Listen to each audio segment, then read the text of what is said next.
been expecting you, the old man said. Dike's hands clenched into fists. Then, you know why I am here. The old man nodded. Yes. You seek power. You seek to destroy your own blood. Dike did not flinch. My brother sits on my throne. I should have been the king. I was born just minutes after him, and now the gods favor him over me. The old man chuckled darkly. The gods did not favor him. The gods simply gave him what was meant to be yours.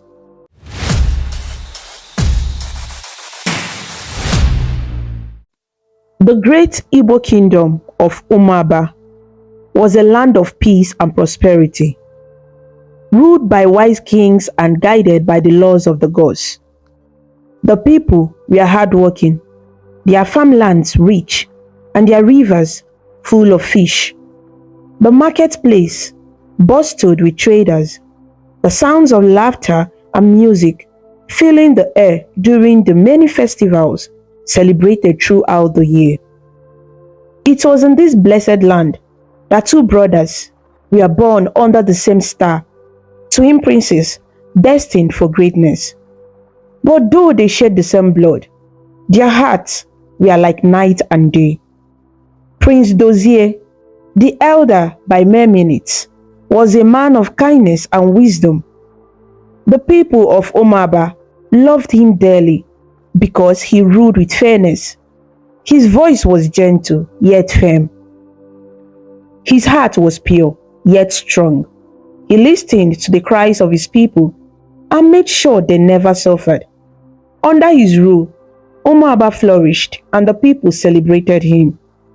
Standing beside him was his beloved wife, Lolo Chidinma, a woman of grace and wisdom. She was loved by all, known for her kindness and her ability to settle disputes between women in the village. Their daughters, Adeze and Adugu, were the light of the kingdom. The villagers adored them, calling them Umuoma. The land of Umuaba was blessed. The people were happy. The gods smiled upon them. But not everyone was happy. Deep inside the palace, watching from the shadows, was Prince Dike, Dozie's twin brother. He was nothing like his elder brother. Where Dozie was kind, Dike was cruel. Where Dozie was loved, Dike was feared. His heart burned with jealousy. He hated the way the people cheered for his brother. He despised the way they bowed before Dozie and called him Eze. He saw Dozie's kindness as a weakness, his wisdom as foolishness. Dike wanted the throne. He believed he was the true king. He believed the gods had made a mistake. In his private chambers, Dike paced the floor, his face dark with anger. His wife, Ifeyinwa, sat by the window, brushing her daughter Eludo's hair. My husband, Ifeyinwa said softly, why do you trouble yourself so much? Dike stopped and turned to her, his eyes burned with frustration. Dozie sits on my throne. He rules my people, and I am left to watch like a common servant. Ifeyinwa sighed. The gods choose Dozie, my husband. There is nothing you can do. Dike's hands curled into fists. The gods? Do not speak to me of the gods.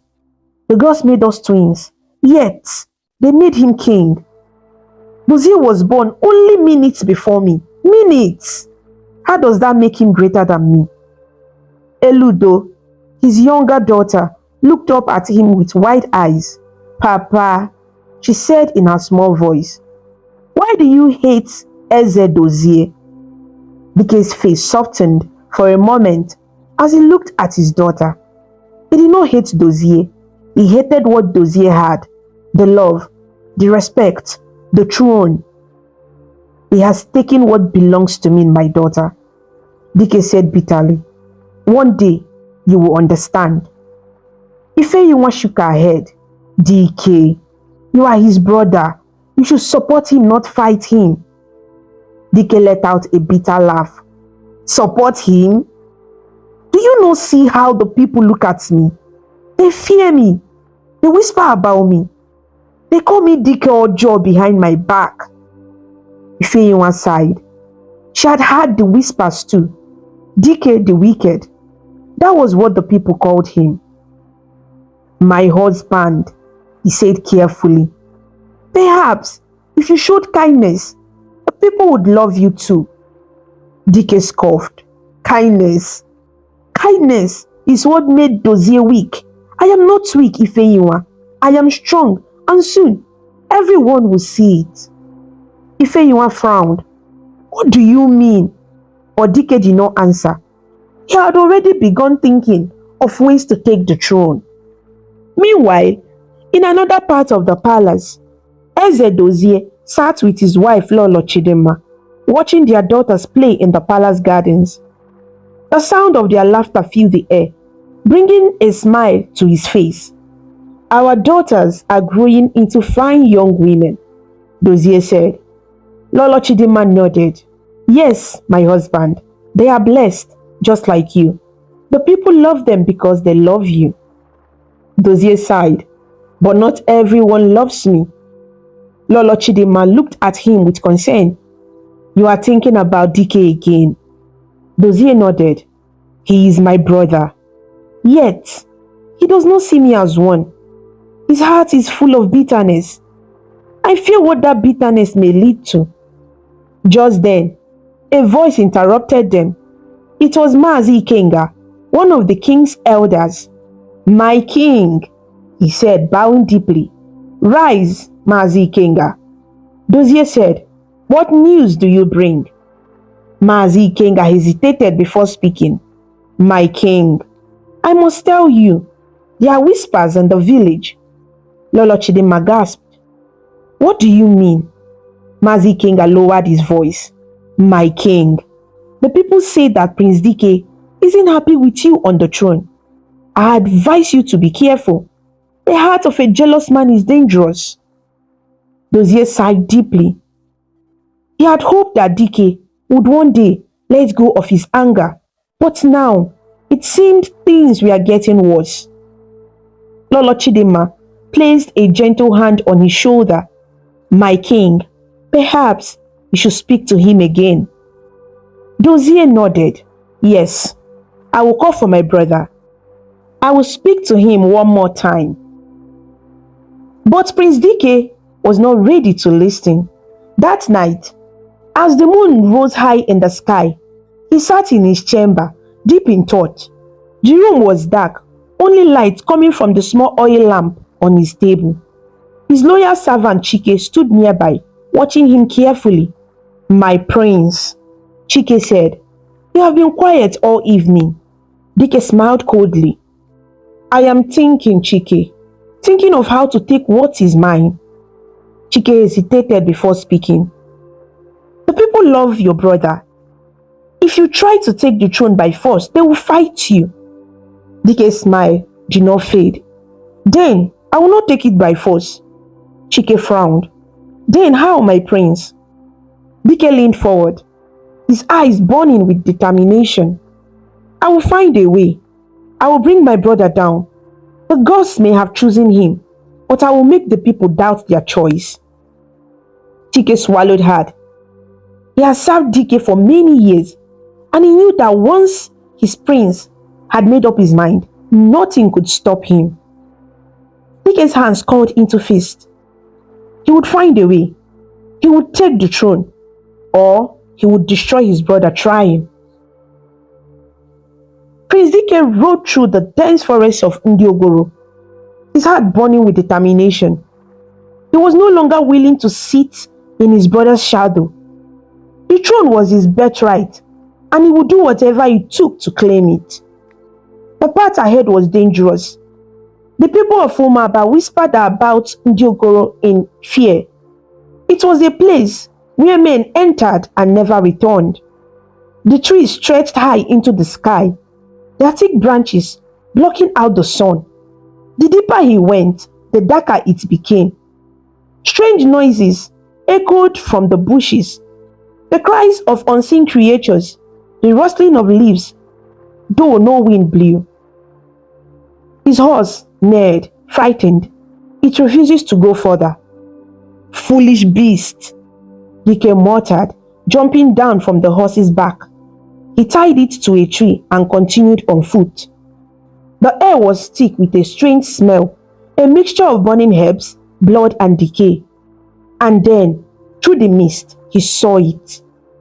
A small hut stood in the middle of the dark forest. Bones of animals and men hung from the trees around it. Strange markings covered the ground, drawn in what looked like dried blood. A deep, airy silence filled the air. Dike did not hesitate. He stepped forward. A voice came from the shadows.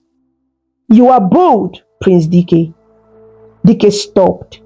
He turned and saw an old man stepping out from the darkness. His skin was covered in deep scars, his eyes as black as the night. He wore a red robe decorated with cowrie shells and dried bones. He carried a staff, the skull of a bird attached to the top. "I have been expecting you," the old man said. Dike's hands clenched into fists.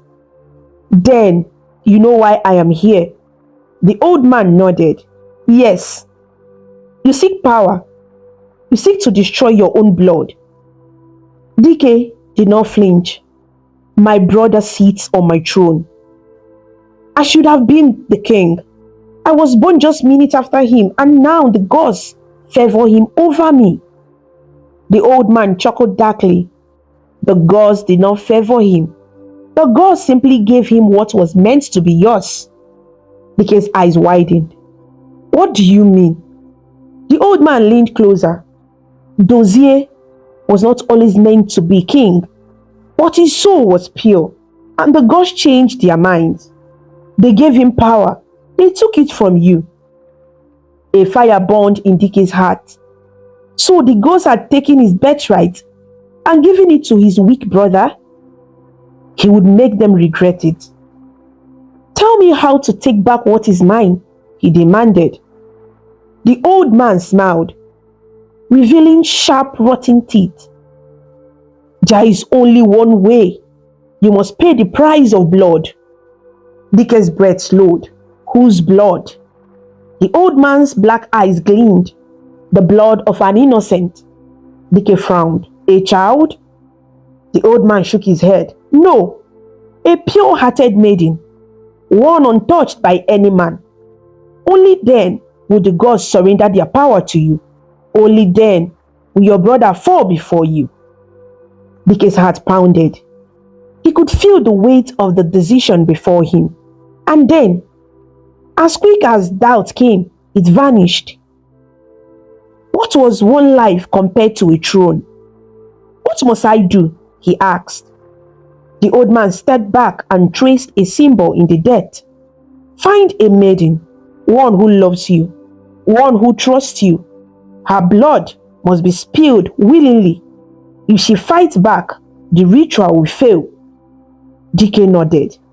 His mind was already racing. The old man handed him a small black gourd filled with a thick red liquid. "Give her a drop of this before the sacrifice. It will make her see only what you wish her to see. She will not fight. She will not scream. She will walk to her death, smiling." Dike took the gourd, his hands steady. "When will I receive my power?" The old man smiled again. "The night after the maiden's blood touches the earth. You will awaken as a new man, stronger, faster, unstoppable." Dike clenched his jaw. "Then it shall be done." He turned and walked away, the gourd heavy in his palm. Back in the palace, Dike searched the faces of the young maidens who worked in the royal household. His eyes landed on one, Olamma. She was a servant girl, but she was beautiful. She had always looked at him with admiration, always blushed when he spoke to her. He had seen the way she stared at him when she thought he wasn't looking. Olamma loved him, and that made her perfect.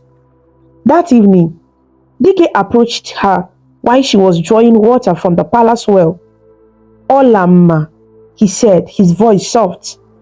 The girl froze, her cheeks flushing red. My prince. She dropped to her knees. Dike smiled. Stand, my dear. There is no need for that. Olamma stood quickly, her hands trembling.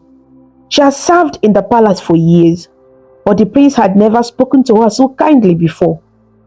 I have watched you, Dike continued. You are a good girl, Olamma. Her face turned even redder. Thank you, my prince. Dike stepped closer. Tell me something, my dear. Are you a virgin? Olamma's eyes widened. My prince. Dike smiled gently. Do not be afraid. I only ask because I wish to know if you are pure. Olamma lowered her gaze. Yes, my prince. I have never been with a man. Dike reached out and touched her chin, tilting her face up to look at him. That is good, he whispered. Olamma's heart raced. Was the prince interested in her? Dike sighed. Olamma, there is something I must ask of you. Something only you can do for me. Anything, my prince, she said quickly. Anything. Dike smiled. Meet me by the great Iroko tree tomorrow night. Come alone. Do not tell anyone. Olamma's heart skipped. You want to see me alone? Dike nodded. Yes. Will you come?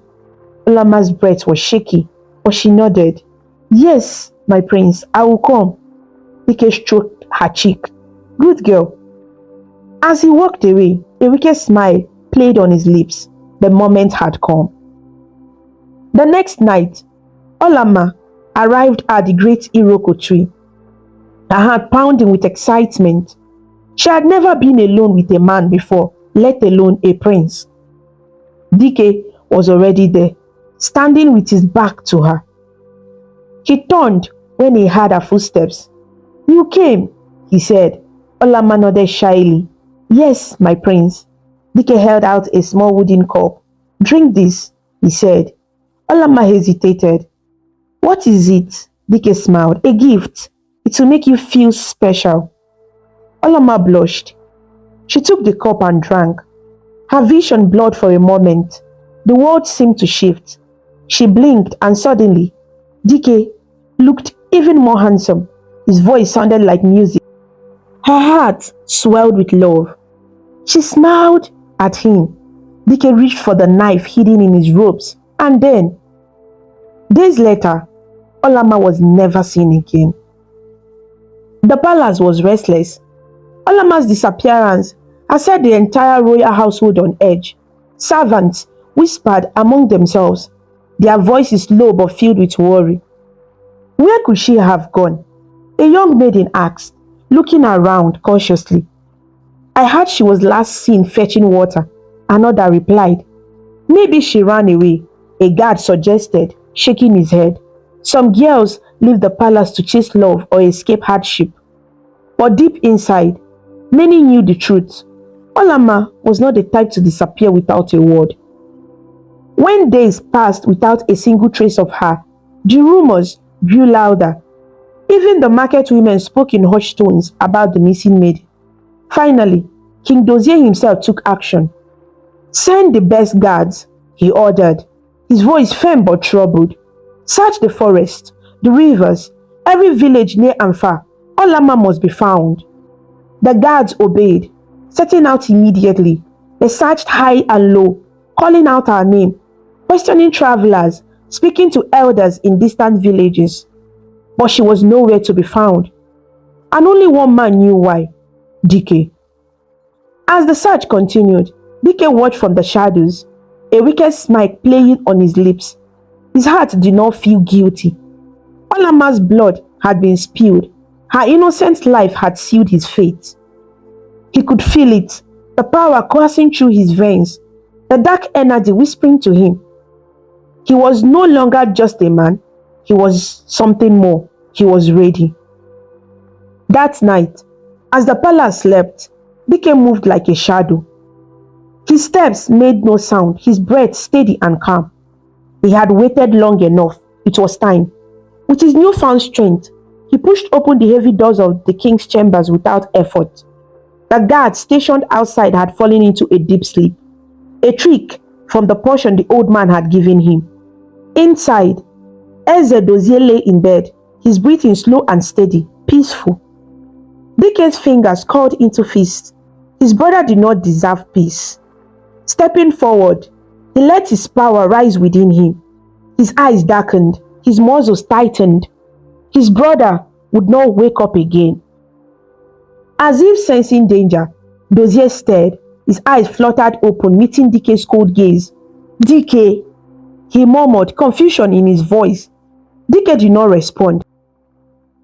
He raised his hand, his palm glowing with an airy red light. Dozie's eyes widened. He tried to sit up. "What are you?" But before he could finish his sentence, Dike struck. A sharp pain spread through Dozie's chest. Though there was no wound, his body convulsed, his breath caught in his throat, his eyes filled with terror. Dike, he choked out, his hands trembling. Dike leaned in, his voice a mere whisper. "The throne belongs to me, brother." Dozie gasped, struggling against the invisible force gripping his body. But the magic was too strong. The life drained from his eyes.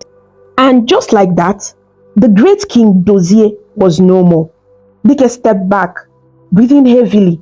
He looked down at his brother's lifeless body. No blood, no wounds, just silence. It was done. He had won. The next morning, the palace was filled with screams. A maid who had come to bring the king his morning meal dropped the tray with a loud crash. Her face drained with color. "Eze Dozie, the king, he is dead!" she cried. The sound of her wailing echoed through the palace walls, waking everyone. Guards stormed into the chamber, their eyes wide with horror. Servants rushed in, their hands over their mouths. The queen, Lolo Chidinma, arrived moments later.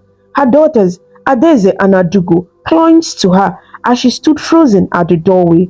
"No," she whispered, shaking her head. "No, no, no!" Tears filled her eyes as she rushed to her husband's side, shaking him.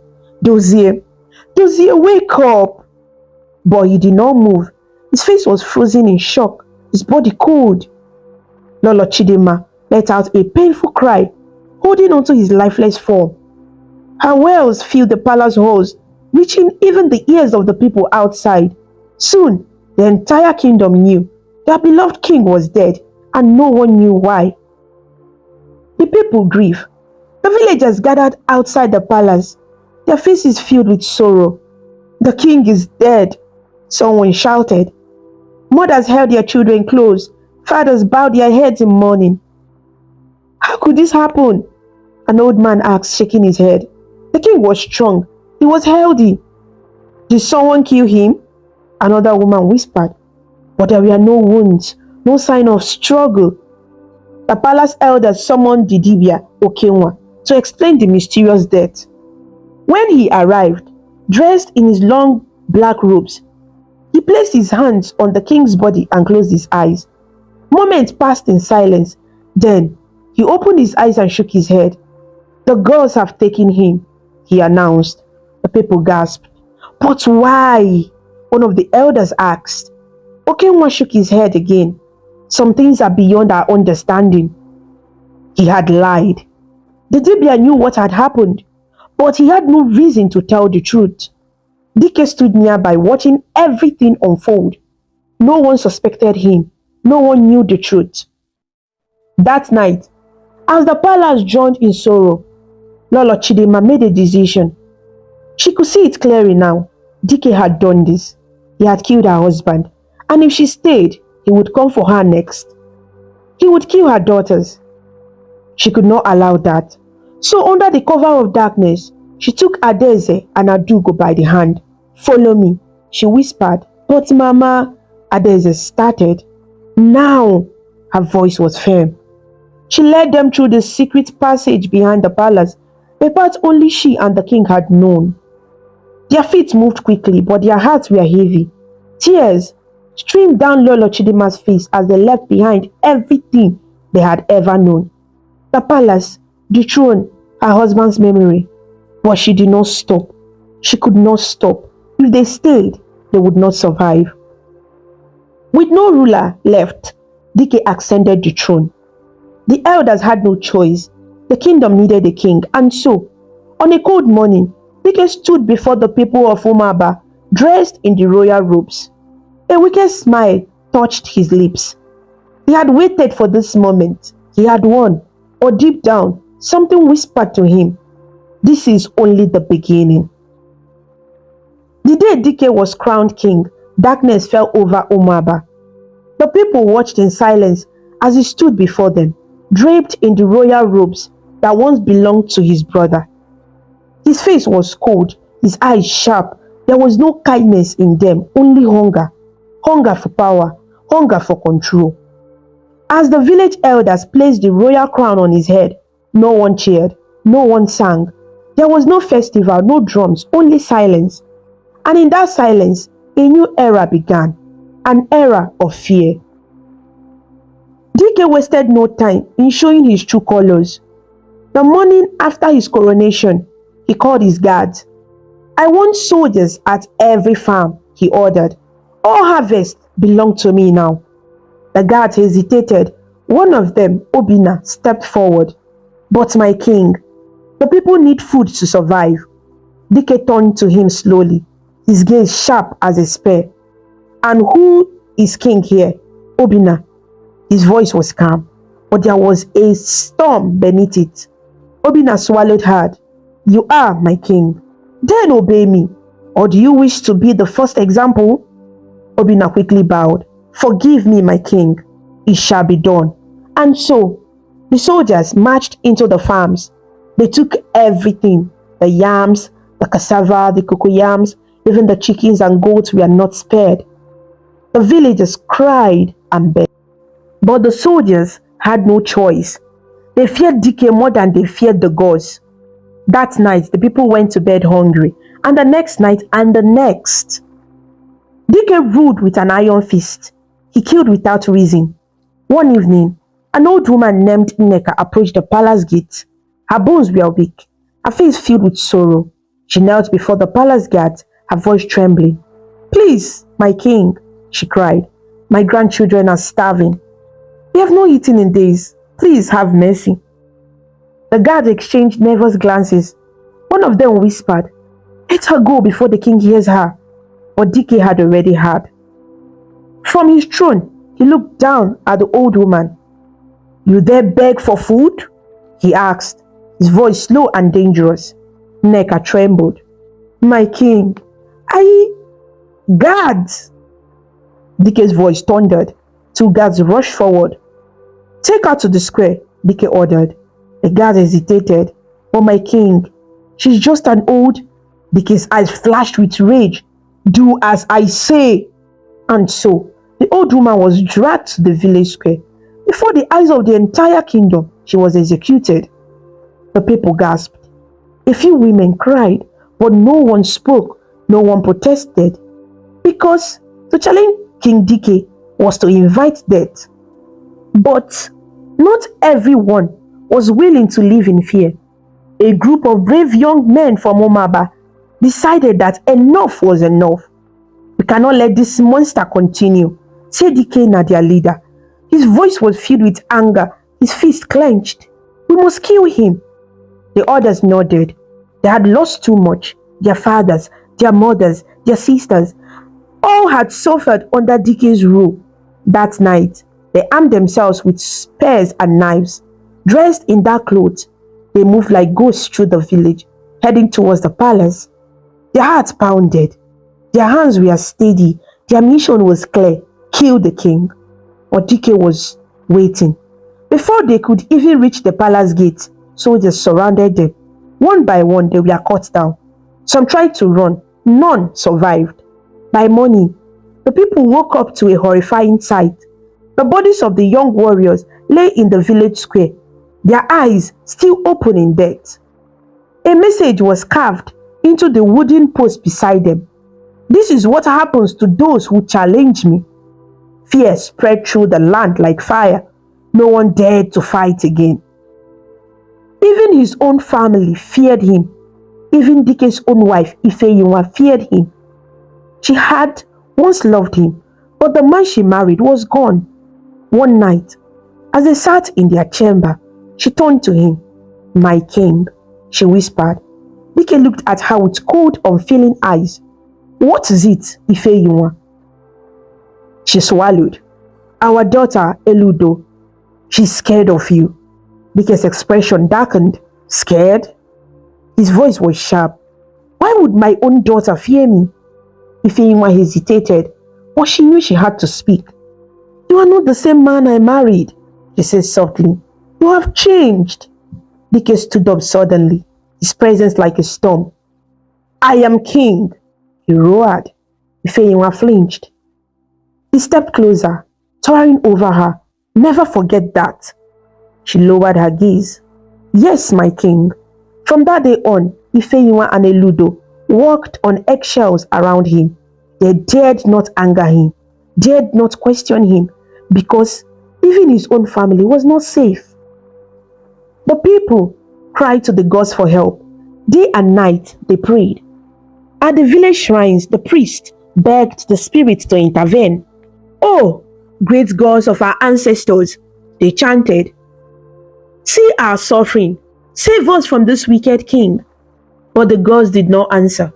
The sufferings continued, the hunger, the killings, the fear. It was as if the gods were deaf, or perhaps the gods had abandoned them. Dike, knowing this, grew even bolder. He sought out different dibias, seeking more power. He was not ready to step down. Not now, not ever. And so, the land of Umaba remained in darkness, and the people wondered if light would ever return. Far away from Umaba, in a peaceful village called Umodara, a child was born on a stormy night. The sky rumbled with thunder, and the wind howled like unseen spirits, whispering secrets to the earth. Inside a small hut, Chidalu lay on a bamboo mat, her face drenched in sweat. Outside, women gathered, listening to the cries of childbirth. Some clutched their wrappers, whispering prayers. "Push, Chidalu, push," the midwife encouraged. "The child is almost here." Chidalu screamed, her body trembling. Then, a loud cry pierced the night. A baby boy entered the world, his wails powerful, echoing through the village. The women gasped. "What a strong cry," one said. "This child will be great," another murmured. The midwife wrapped him in a soft cloth and placed him in Chidalu's arms. Chidalu gazed at him, her heart swelling with both love and fear. She had dreamt of this child, dreamt of his greatness, but she also knew that greatness often came with a price. At dawn, the village dibia, Nzuku, arrived. He was an old man, dressed in a white robes, his staff carved with sacred symbols. He stared at the child for a long time. His wrinkled face was unreadable. Finally, he spoke. "This is no ordinary child." Nzuku turned to Chidalu. "What shall we name him?" Chidalu's voice was soft but firm. "Chibuikem," the woman murmured in approval. "God is my strength." A powerful name, the dibia nodded. "It is a good name," he said, "and he will need all the strength he can get." Chibuikem grew into a boy unlike any other. At 5, he was quiet yet observant. At 10, he was playful yet wise beyond his years. But at 17, something strange happened. He began to have dreams. Dreams of a kingdom in darkness. Dreams of a cruel ruler. Dreams of people crying out for help. At first, he thought they were just nightmares, but they kept coming. Every night, he saw a palace filled with suffering. He saw a wicked king, his hands dripping with blood. And each time, he saw himself standing before the darkness, unafraid. By the time he turned 18, the vision had grown stronger. And then one night, he had the most powerful dream of all. Chibuikem was standing in a kingdom ruled by fear. The streets were empty, lifeless. Villagers cowered in their homes, too afraid to come out. In the palace, the wicked king sat on his throne smiling cruelly. "You cannot defeat me," the king's voice echoed like thunder. Chibuikem tried to move, but he was frozen. Then a voice spoke. A voice strong and ancient. A voice of the gods. "Chibuikem, child of destiny, the time has come." Suddenly, the vision changed. He was inside a dark chamber, hidden within the palace. Before him was a wooden box covered in strange carvings. Inside, he saw a calabash filled with thick black liquid, 3 eggs placed beside it. "Break them," the voice commanded. Chibuikem reached out. The moment his fingers touched the eggs, the entire palace trembled. The wicked king screamed. His body weakened, shrinking, losing all power. Then Chibuikem woke up. His heart pounded. His body was drenched in sweat. He knew what he had to do. At sunrise, Chibuikem went to the house of Nzuku, the village dibia. Before he could speak, the old man nodded. "You have seen the truth," he said. Chibuikem knelt. "Tell me what I must do." The dibia placed his hands on Chibuikem's head, eyes closed. His voice was low, almost like a whisper. "You have been chosen to free Umuaba from the wicked king." Chibuikem held his breath. "You will face many trials, but do not fear. The spirits walk with you." He paused. Deep inside the palace, there is a hidden chamber known only to the king. Inside, you will find a calabash and 3 eggs. They hold his power. If you break them, he will be defeated. Chibuikem's fist clenched. He was ready. "You must leave tonight," Nzuku continued, "before the spirits of the land reveal your presence to the wicked king." Before leaving, Chibuikem went to his mother. Chidalu was waiting. She had always known this day would come. Tears filled her eyes, but she did not stop him. Instead, she pressed a small pendant into his palm. It was a carved wooden symbol of the gods. "May the gods walk with you," she whispered. Chibuikem hugged her tightly. "I will return, mother," he promised, and then he was gone. That night, under the cover of darkness, Chibuikem left Omodara. The road ahead was long and dangerous, but his destiny had begun, and nothing, not even the wicked king, could stop him. The road to Omodara was long and filled with dangers. Thick forests stretched endlessly before Chibuikem. Their tall trees swaying like giants, whispering secrets to one another. Wild animals roamed freely. Hyenas with glowing eyes, snakes coiled in the shadows, and leopards watching from the treetops. The path was narrow and winding, filled with thorns and falling logs. But Chibuikem was not afraid. He was no ordinary man. The gods had strengthened him. His steps were light, his movements swift. He traveled for days, facing many obstacles, lodging rivers, sudden storms, and deep valleys. But he trusted the gods. They had chosen him, and he would not fail. When Chibuikem arrived at the gate of Umuaba, his heart sank. The village was in ruins. The streets were empty, the houses falling apart. The people moved like ghosts, thin, weak, and hopeless. Their backs were bent from hard labor. Their stomachs were hollow from hunger. Their eyes carried the weight of endless sorrow. But then something happened. They saw him. And deep inside them, something stirred a long-lost feeling, hope. Chibuikem's heart ached for them. "I must act fast," he whispered to himself. Chibuikem did not speak to anyone. He disguised himself as a poor traveler, covering his face with a hood. Slowly, he made his way towards the palace. The guards barely glanced at him. To them, he was just another beggar. But he knew the truth. This palace was not a home. It was a prison. A place where darkness had taken root. His heart pounded as he walked through the ground halls, his steps light, his ears sharp. The The gods whispered to him, guiding him.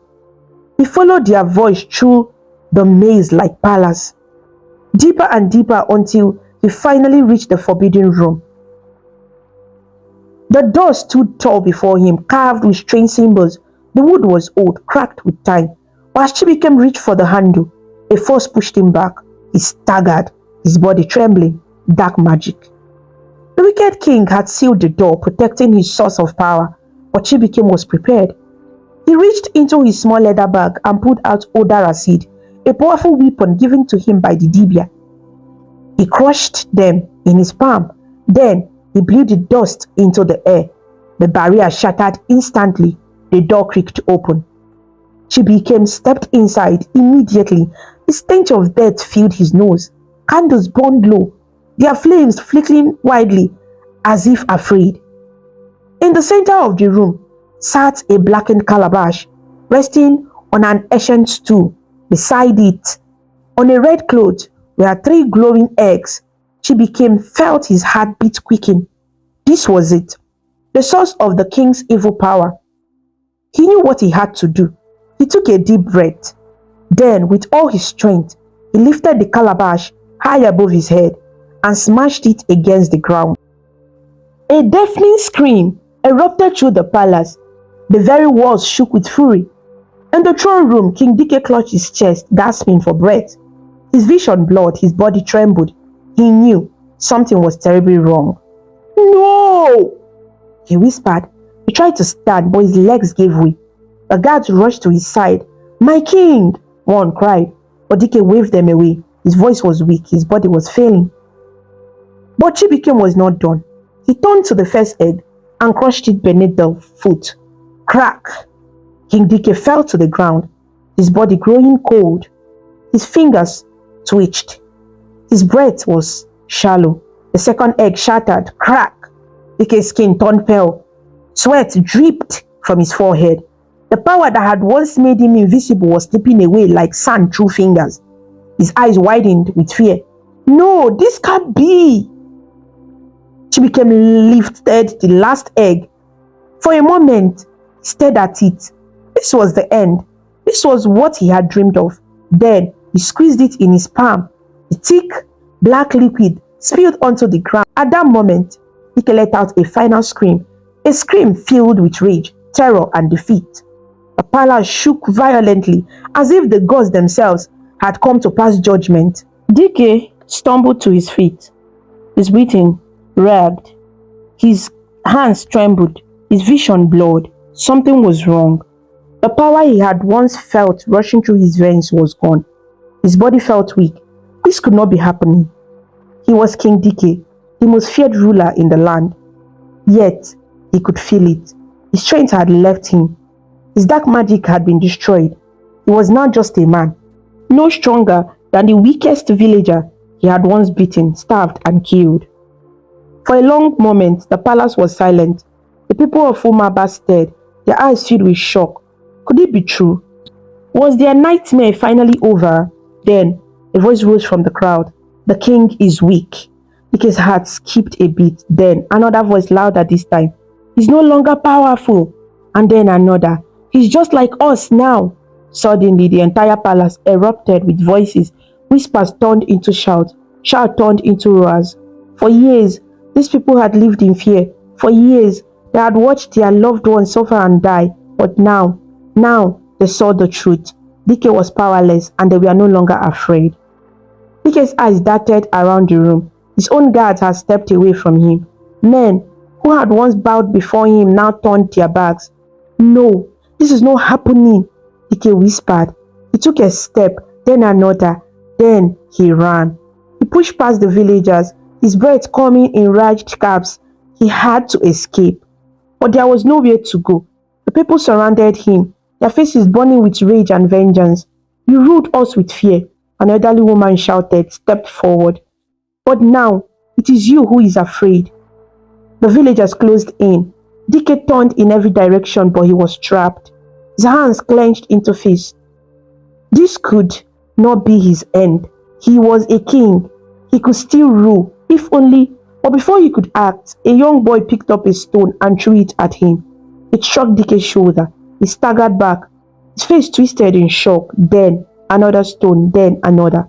Soon, a rain of stones fell upon the fallen king. Dike screamed in pain as the people he had once oppressed rose against him. "Please," he begged, "have mercy." But his words fell on deaf ears. There was no mercy for a tyrant.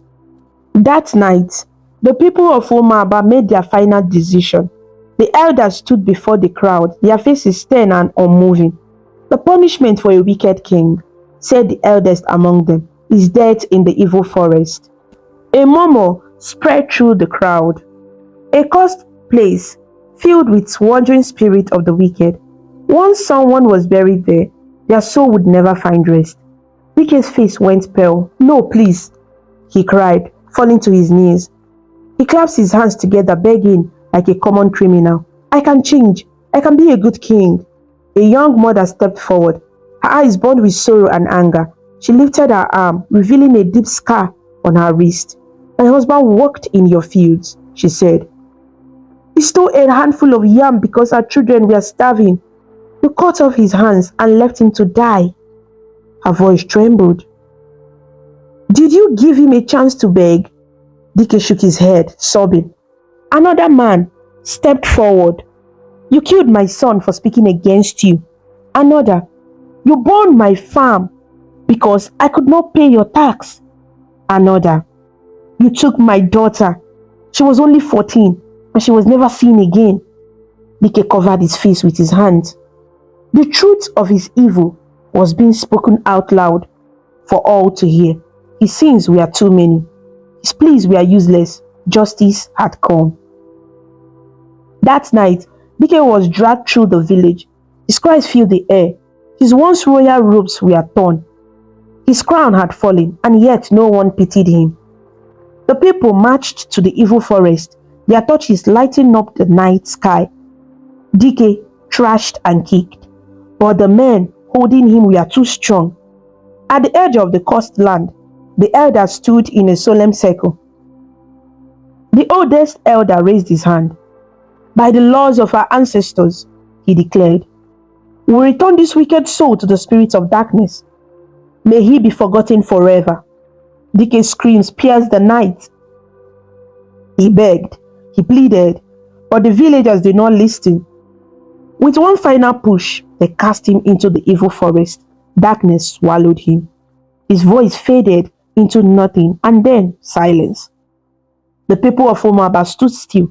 For the first time in years, their heart felt light. The wicked king was gone. The land had been washed clean. Then, a woman fell to her knees, tears streaming down her face. She laughed. She sobbed. Then another, then another. Soon, the entire village erupted in joy. They hugged each other. They danced. They sang. They fell to the ground, thanking the gods for their freedom. For the first time in a long, long time, Umuaba was free. The night sky over Umuaba was filled with the glow of hundreds of torches. The people danced in the streets. They sang songs of freedom and joy. For years, they had lived in darkness under the rule of a wicked king. But now the nightmare was over. The tyrant was gone, and their land was free once more. Women wept tears of joy, holding their children close. Men raised their fists to the sky, shouting praises to the gods. Even the elders, who had lived long enough to see many rulers rise and fall, stood with tears in their eyes. One by one, the villagers knelt before Chibikim. "You have saved us," an old woman said, his voice shaking. "You have returned our land to us," a mother whispered. "You are the warrior the gods sent to deliver us." A young boy said with a wide smile. Chibikim looked at them, his heart heavy with emotion. He had come here as a stranger, but now he was one of them. He had fought for them, and now they called him their savior. In the palace, Queen Ifeyinwa and her daughter Eludo watched as the people celebrated. The queen, once trapped under Dike's wicked rule, now stood free. Her daughter, who had lived in fear, now smiled for the first time in years. Tears filled the queen's eyes as she stepped towards Chibikim. She knelt before him, something no queen had ever done for a common man. But Chibikim was no ordinary man. "You have given us back our kingdom," she said softly. "You have given us back hope." Chibikim reached down and gently lifted her to her feet.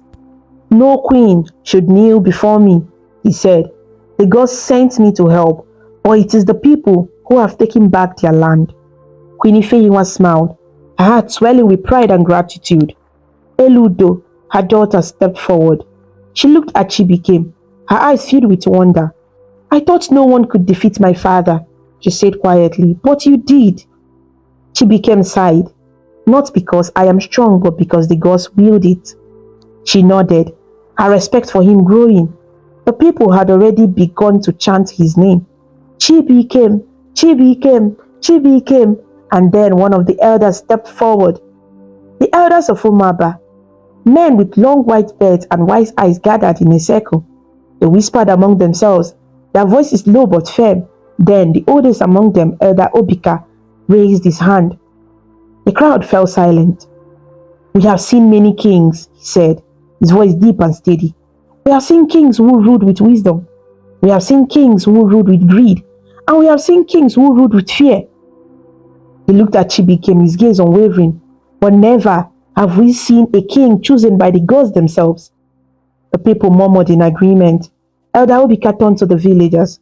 We need a ruler, a king who will protect us, a king who will love his people, a king who will never bring us suffering.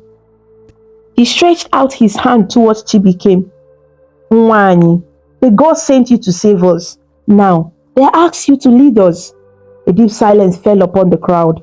All eyes turned to Chibuike.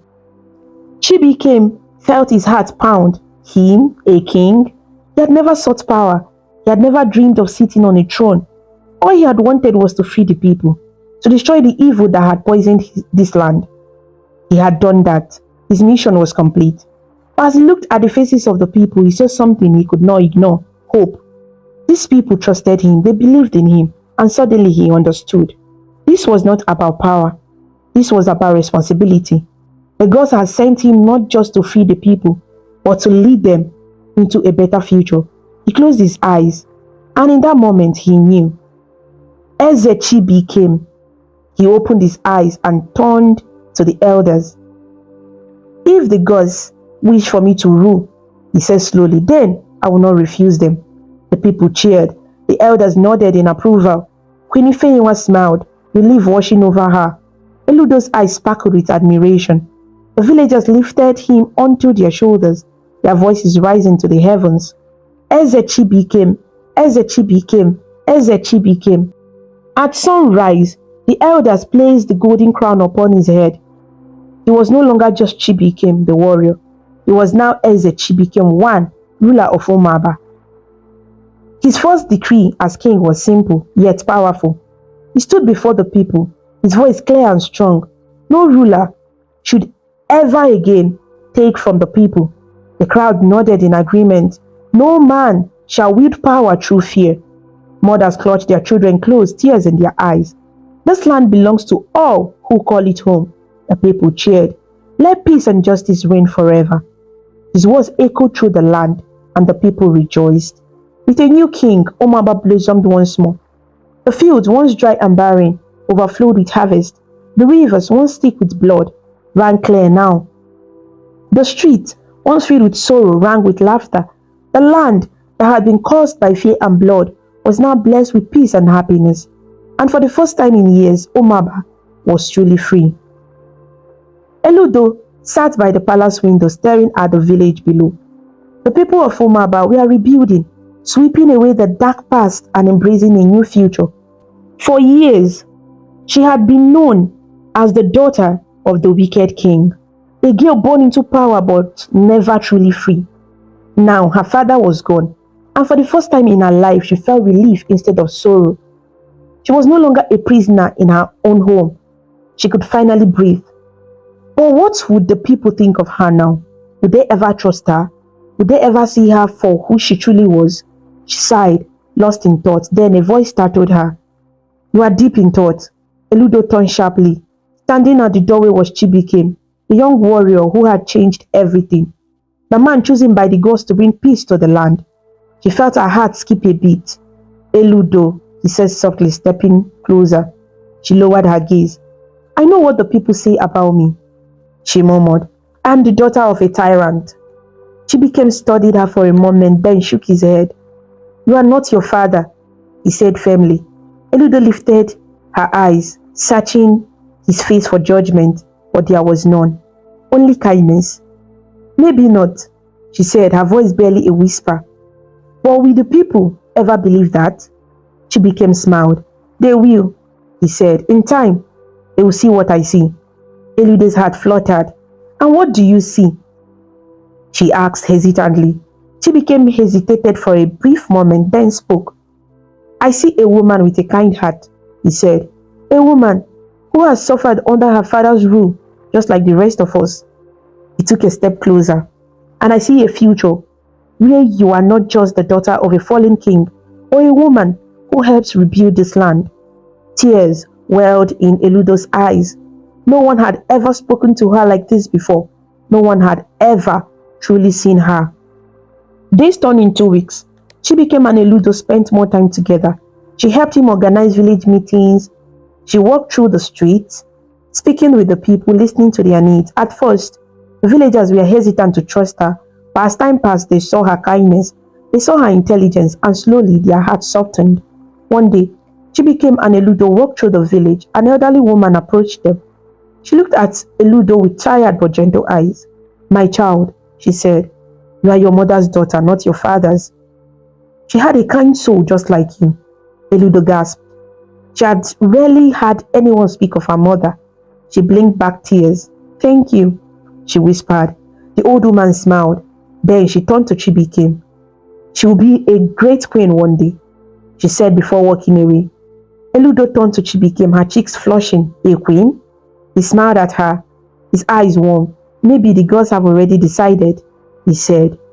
One night, as Chibikem slept, he had a dream, and in that dream, he visited the shrine of his village.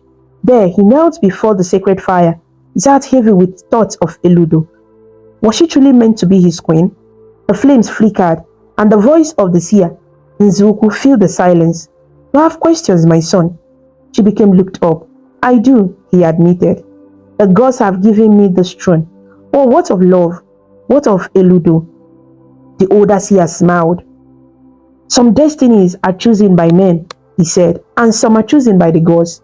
Chibikem's breath caught in his throat. "Is she my destiny?" he said. The flames in the shrine danced higher, glowing a brilliant gold. "Yes," the seer said, "she is." Immediately he woke up, feeling a weight being lifted from his shoulder. He had his answers. The next morning, Chibikem stood before the people of Umaba. The entire village had gathered, whispering among themselves. They had no idea why they had been called. When Eludo stepped out beside him, the whispers grew louder.